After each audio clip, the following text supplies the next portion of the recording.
had a great time on that movie. I mean, it just, I don't know why. It just, I don't know. I think I was kind of going through a transformation that went on for a few years personally, that I was just kind of trying to loosen up a little bit. I think I had been a little too serious and intense, and I just was trying to relax a little bit. And so we had a lot of fun on that movie. And the movie itself was so whimsical.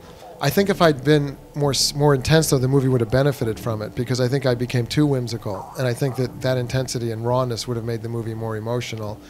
But there was some improvisation on the set, for sure. I mean, people are always, the way we rehearse things is you get into a rhythm, and people pick up the rhythm. That was where Dustin Hoffman taught me that many things were okay ways to direct that I thought were not okay ways to direct. I believe in the musicality, which I've since heard Quentin Tarantino talk about. The musicality of the language Dustin said, the music of a voice is the character.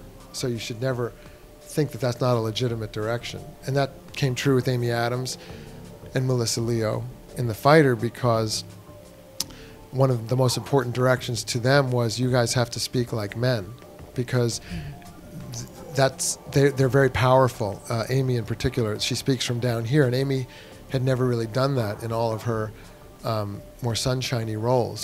She was a very musical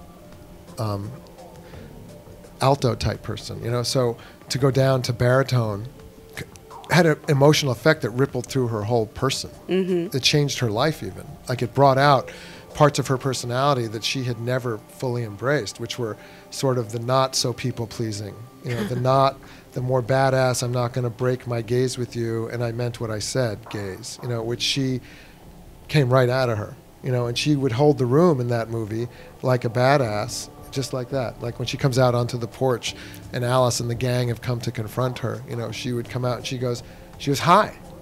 It's like that. She's like, I'm not going to be intimidated by you. She just comes out and says, hi, what's up? Like that.